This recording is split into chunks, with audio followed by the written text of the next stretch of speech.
Assalamualaikum warahmatullahi wabarakatuh. Innal hamdalillah nahmaduhu wa nasta'inuhu wa nastaghfiruh wa na'udzu bihi min shururi anfusina wa min sayyiati a'malina. May yahdihillahu fala mudilla lahu wa may yudlil fala hadiya lahu. Asyhadu an la ilaha illallah wahdahu la syarika lahu wa asyhadu anna Muhammadan 'abduhu wa rasuluhu la nabiyya ba'dahu. Sallallahu alaihi wa ala alihi wa ashabihi wa man tabi'ahum bi ihsanin ila yaumiddin, amma ba'd. Rabbi shrah li sadri wa yassir li amri wahlul 'uqdatam min lisani yafqahu qawli. Bapak-bapak, ibu-ibu jamaah Masjid Asy-Syarif yang dimuliakan Allah Subhanahu wa taala.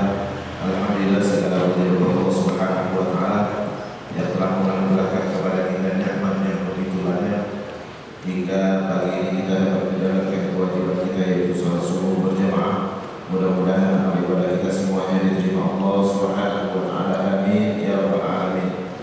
Salawat dan salam senantiasa kita sanjungkan, kita persembahkan kepada junjungan kita Nabi besar Muhammad sallallahu alaihi wasallam. Bapak-bapak, ibu-ibu sekalian, melanjutkan kajian sebelumnya kita sudah membahas tentang hak dan kewajiban istri, hak dan kewajiban suami. Sekarang kita masuk kepada hak daripada anak, yaitu sudah kita bahas. Yang pertama adalah hak anak mendapatkan nasab yang benar. Yang kedua, hak anak mendapatkan ASI. Yang ketiga, hak anak mendapatkan nafkah. Nah, ini hak anak mendapatkan nafkah, ya. Ini adalah bagian daripada kewajiban seorang ayah. Ayah wajib memberikan nafkah kepada anaknya. Dalil wajibnya menafkahi anak adalah firman Allah Subhanahu wa taala di surah Al-Baqarah ayat 233. Allah Subhanahu wa taala berfirman, "Wa 'alal mauludi lahu rizquhunna wa kiswatuhunna bil ma'ruf. La tukallafu nafsun illa wus'aha, la tudarru walidatun biwaladiha wa la mauludun lahu biwaladihi wa 'alal warithi mithlu dzalik." Ini ayat panjang sekali, ya. Saya enggak sempat baca semua.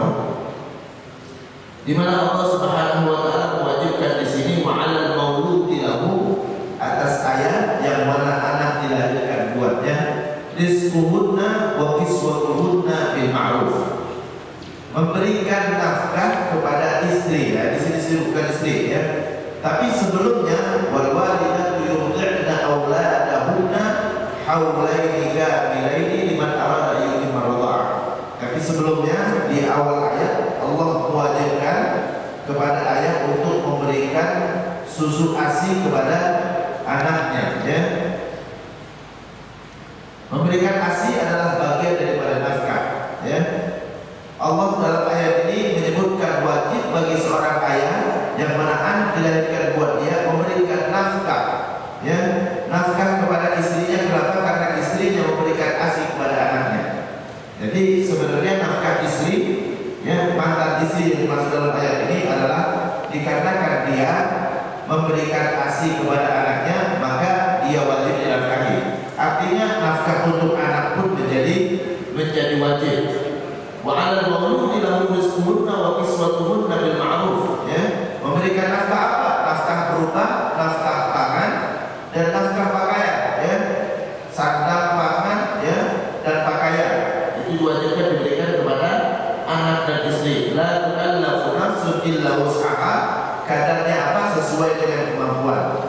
Allah berfirman, la tukallafu nafsun illa wus'aha, seorang tidak dibebani kecuali sesuai dengan kemampuannya. La tudarru walidatun biwaladiha, ya. La tudarru walidatun biwaladiha, seorang ibu tidak boleh dimudaratkan, ya, karena anaknya. Artinya tidak boleh dibebankan kepada dia menyusui ASI tapi tidak diberi nafkah.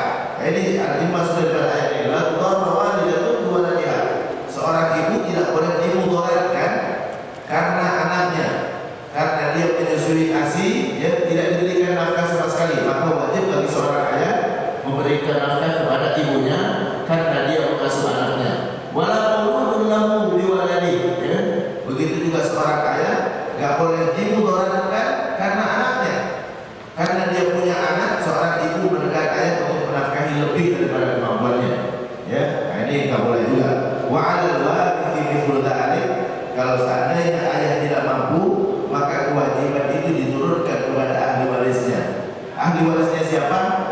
waris laki-laki yang disebutkan dalam ayat ini. Nanti akan dibahas ya. Jadi kalau seorang ayah sudah tidak ada lagi atau ayah tidak mampu diturunkan kepada ahli warisnya. Siapa ahli warisnya? Itu bisa ayahnya, kakeknya, kakek dari anaknya. Bisa kepada saudara-saudaranya laki-laki. Ya, itu adalah paman-paman dari anak tersebut. Mantan istri berhak nafkah jika ia mengasuh anaknya. Ini ya, ini istimbat dari ayat yang tadi. Jadi seorang mantan istri masih berhak nafkah ya dari mantan suaminya kalau dia mengasuh anaknya, ya, mengasuh anaknya. Anaknya yang masih berhak dinafkahi oleh dia. Berdasarkan ayat di atas, anak berhak nafkah karena adanya hubungan nasab secara langsung, dan ayah wajib menafkahi mantan istrinya jika tinggal bersamanya anaknya yang masih berhak ia nafkahi. Jadi kalau seorang mantan istri misalnya gitu kan sudah diceraikan, tapi masih punya anak kecil yang masih butuh asi dari ibunya, ya, maka seorang ayah wajib menafkahi ibunya juga, ya, wajib menafkahi ibu dari anak itu. Kenapa? Karena dia mengambil asi dari ibunya. Karena kewajiban nafkah itu ada di tangan ayah. Berdasarkan hadis Hindu binti Utbah, Nabi mengatakan, "Khudhi ma yakfiki wa waladaki bil ma'ruf." Ambillah dari suamimu ya secukupnya untuk engkau dan anakmu secara wajar, bil ma'ruf, secara wajar ya. Jadi ini menunjukkan bahwa seorang ibu dia masih berhak dari mantan suaminya ya kalau sudah diceraikan, kalau dia masih mengasuh anaknya ya, karena anak itu adalah kewajiban ayah untuk menafkahinya.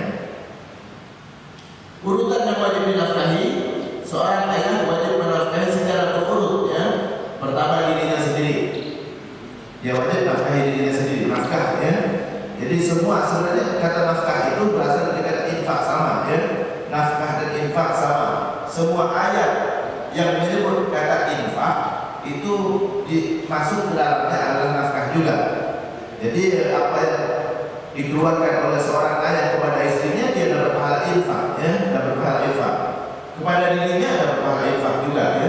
Siapa yang wajib dinafkahi oleh seorang ayah? Pertama dirinya sendiri, yang kedua istrinya, yang ketiga anaknya, yang keempat adalah pembantunya. Jadi empat ini wajib dinafkahi. Jadi bukan hanya terbatas kepada istri dan anak, tapi pembantu juga kalau ada di rumah ya. Nanti akan kita bahas nanti nafkah untuk orang tua ya. Ada juga pembahasan nafkah untuk orang tua. Dari urutan tersebut adalah hadis Rasulullah SAW. Ada Nabi SAW berkata, jadi ada seorang laki-laki datang kepada Rasulullah, ya Rasulullah, kalau saya punya 1 dinar, itu saya gunakan buat apa? Kata Rasulullah, anfiqhu ala nafsik. Infakkan buat dirimu.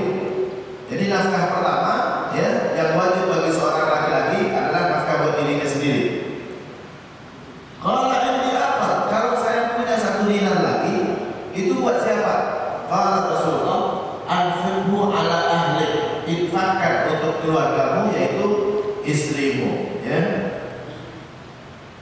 Kalau ini apa? Bagaimana kalau saya punya uang 1 dinar lagi? Kalau anfiqhu ala waladik. Infakkan untuk anak. Yang ketiga anak. Kalau ini apa? Bagaimana kalau saya punya 1 dinar lagi? Kalau anfiqhu ala khadidik. Infakkan untuk pembantumu. Kalau ini apa? Kalau saya punya 1 dinar lagi, itu lebih daulah untuk siapa kau salurkan ya. Jadi intinya kalau di sini dilihat ya, berapa nafkah untuk keluarga ya. 1 dinar ya. 1 dinar itu berapa Pak? 2 juta ya, 2 juta. Anfiqhu al ahlik ya, nafkahkan untuk istrimu 1 dinar ya. Kalau punya 1 dinar lagi, infakkan untuk apa? Nafkahkan, infakkan sama ya, untuk anakmu.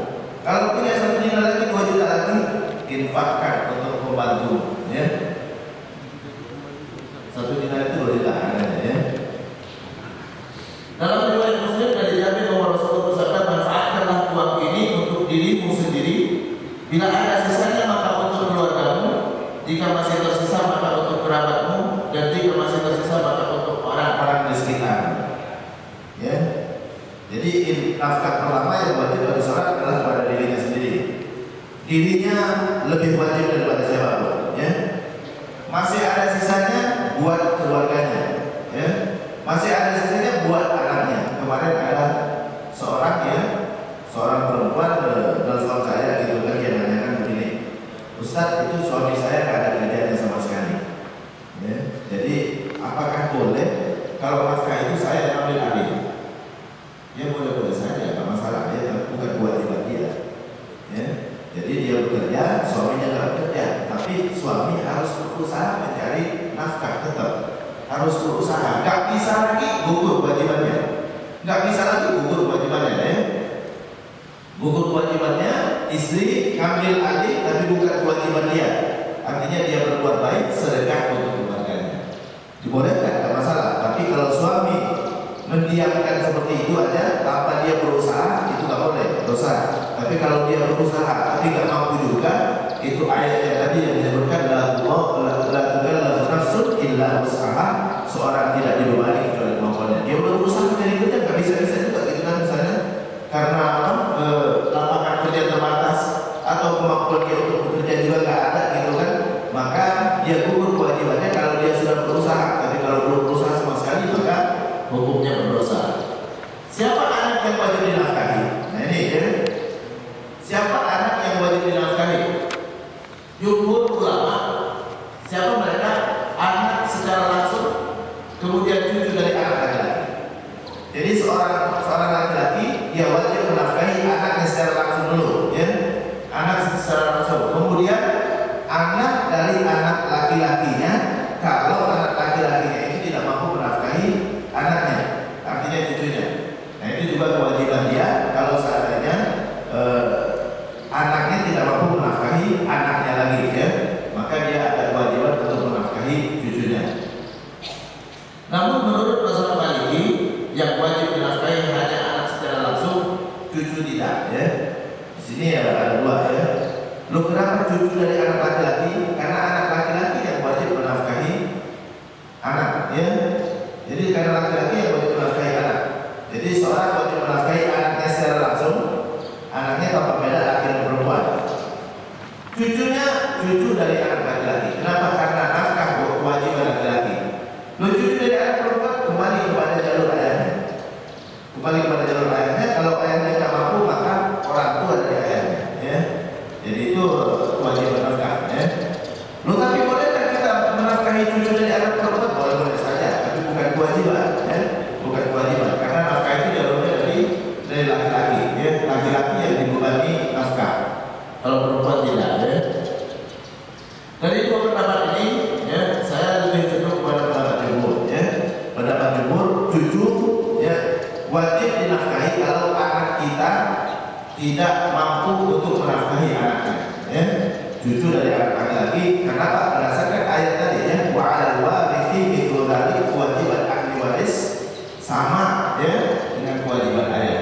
Jadi yang waris yang harta ayah itu dia punya kewajiban untuk menggantikan ayah menafkahi anaknya di saat dia sudah tidak mampu lagi.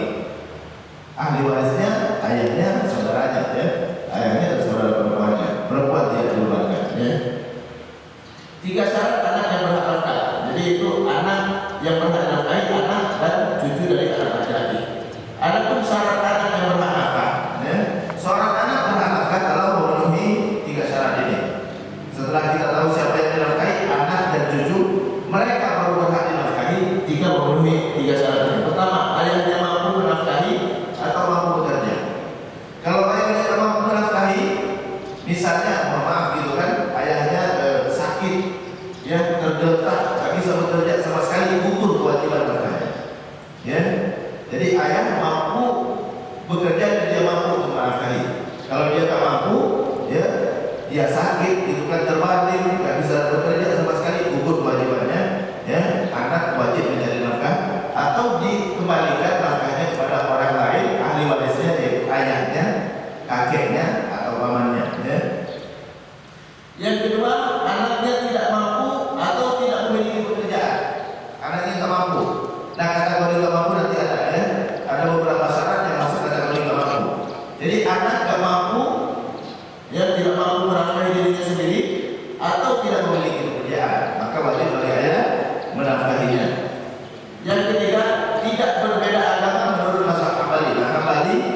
mensyaratkan ya tidak berbeda agama. Kalau berbeda agama maka putus kewajiban nafkah. Itu menurut Hambali, jumhur ulama tidak ya. Jumhur ulama tidak mensyaratkan beda agama. Dari mana syarat beda agama ini? Dikiaskan kepada warisan. Ya. Kata Rasulullah, la yaridul kafir muslim wal muslimul kafir. Ya. Jadi orang kafir tidak bisa mewarisi orang muslim dan orang muslim tidak bisa mewarisi orang kafir. Maka sebagaimana warisan terputus, maka begitu juga nafkah terputus juga. Jadi seorang ayah tidak wajib menafkahi anaknya kalau anaknya beda agama. Nah, ini menurut mazhab Hambali dari jumhur ulama mengatakan tidak, nafkah sama ya. Nafkah sama, anak muslim non muslim itu sama ya. Tetap diwajibkan menurut mayoritas ulama. Ayahnya mau menafkahi atau mau bekerja. Jika ia tidak mau menafkahi, menurut jumhur pengadilan berhak hukumnya dengan hukuman penjara hingga ia bersedia menafkahi anaknya. Jadi tadi syarat pertama, ayah mampu menafkahi atau mampu bekerja. Kalau dia mampu menafkahi, dia tak mau menafkahi sama sekali, jumhur ulama mengatakan pengadilan berhak untuk memenjarakannya. Dia dihukum dengan penjara hingga dia mampu menafkahi atau mau menafkahi anaknya.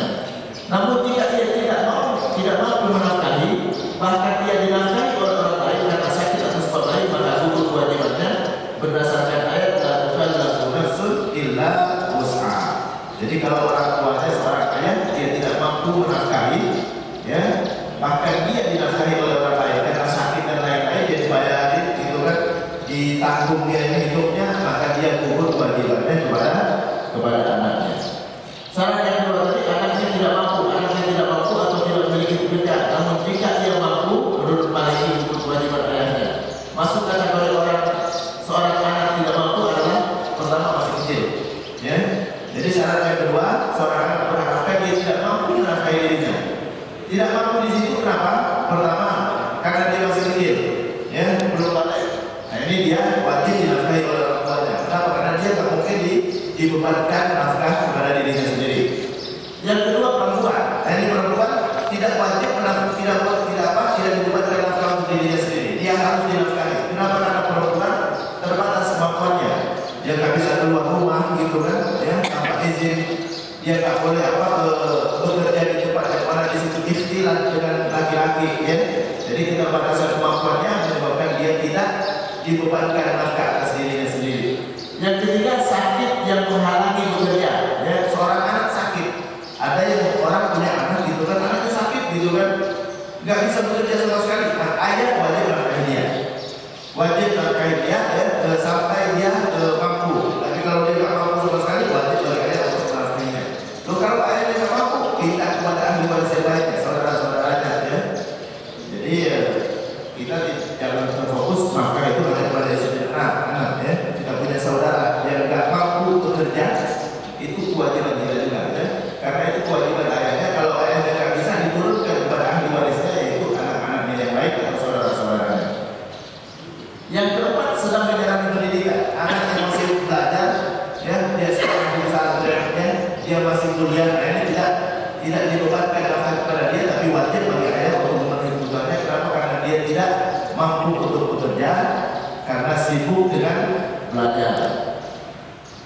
Masih kecil, jika ia telah balik, seorang ayah dianjurkan untuk mengajarkan. Kalau dalam Islam, ya, setelah balik seorang ayah, ya, sudah berhak untuk mengajarkan kepada anak untuk bekerja. Nah ini undang-undang seperti ini ya, pasti ditentang dengan oleh HAM, ya. Katanya nggak boleh menyuruh anak ya untuk bekerja, ya. Tapi dalam Islam setelah balik sudah boleh dia bekerja, ya. Buktinya dulu sahabat di saat anaknya balik diajak untuk berjihad, ya. Dan jihad sudah dari duit, ya. Dulu di masa Nabi berjihad perang itu udah dapat duit, ya. Dapat upah, ya. Makanya ada hadis di Sahih Bukhari di mana Umar bin Khattab membawa anaknya Abdullah bin Umar kepada Rasulullah. Ya Rasulullah, ini anak saya ya mau ikut perang. Artinya melamar sebagai tentara gitu kan. Kata Rasulullah, nunggu dia balik ya tahun depan, ya. Akhirnya tahun depan dibawa lagi kepada Rasulullah dan diterima oleh Rasulullah SAW. Kalau sudah ikut perang, dia berhak untuk gaji, ya. Untuk berhak untuk gaji dari rampasan perang, ya. Nah ini menunjukkan bahwa kalau sudah balik, seorang ayah berhak untuk mengajari anaknya untuk mencari nafkah sendiri.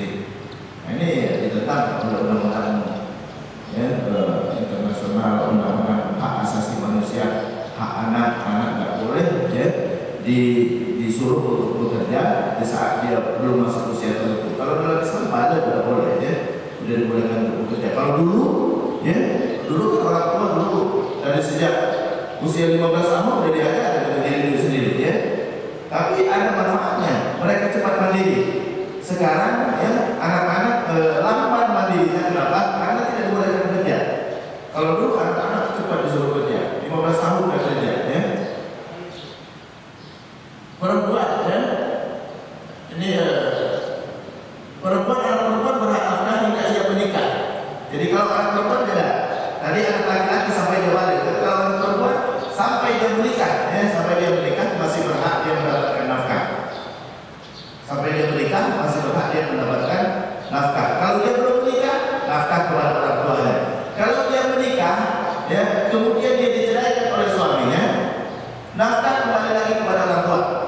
Ya, nafkah kembali kepada orang tua. Jadi perempuan selamanya dia dinafkahi.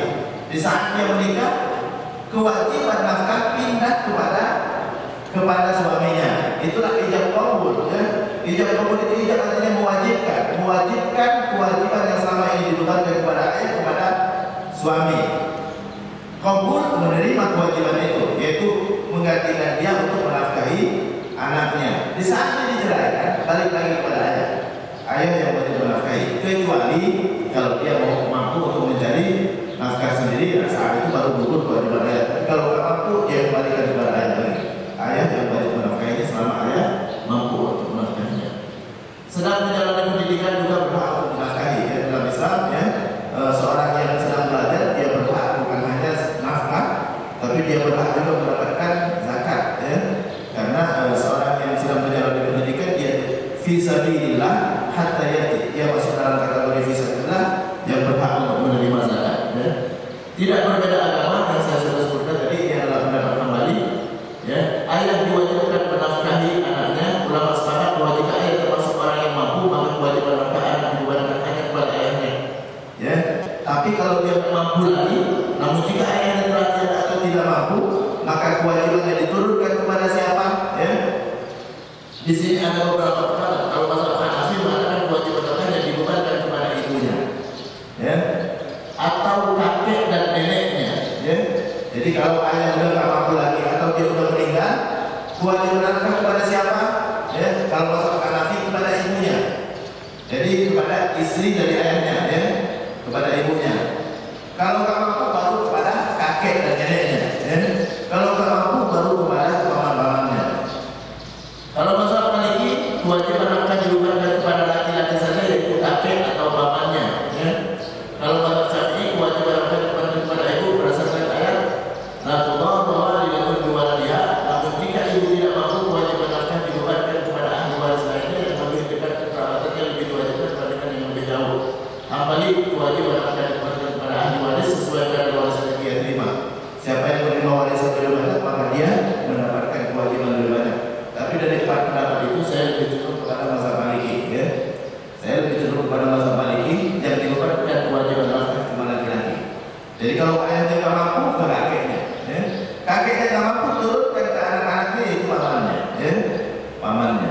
Kalau tidak mampu juga, ya, ke saudara-saudaranya. Seorang anak itu punya saudara yang sudah mampu, maka mereka yang berhak menafkahi, ya. Kalau tidak mampu juga ke sepupunya, ya, itu termasuk ahli waris semua. Jadi yang dibebankan hanya kepada laki-laki, bukan perempuan. Kenapa? Karena banyak sekali kasus seorang ibu, ya, dia bercerai dengan suaminya, dia punya anak, ya, dia punya anak. Di saat dia menikah lagi, suaminya yang baru itu nggak mau terima anaknya, ya. Saya mau menikah dengan kamu, tapi anakmu tidak, ya, tidak ikut, ya, tidak ikut saya. Nah ini gimana? Nah itu tadi, ya. Jadi kalau hukumnya dikembalikan kepada ahli waris, itu kepada kakeknya, ya, kakek dari ayahnya. Kalau kakek dari ayahnya tidak mampu, kepada paman-pamannya, turunkan ke bawahnya, ya. Kalau tidak mampu, ke saudaranya yang sudah mampu, ya. Kalau tidak mampu juga kepada keponakannya, ya, atau kepada sepupunya. Nafkah anak sama dengan nafkah ibu sama, ya. Berapa nafkah yang diberikan kepada anak sama dengan yang diberikan kepada ibu, ya. Artinya kewajiban nafkah sandang, pangan, papan, ya, obat-obatan itu wajib dia diberikan oleh seorang ayah. Oke, dan sampai di sini dulu.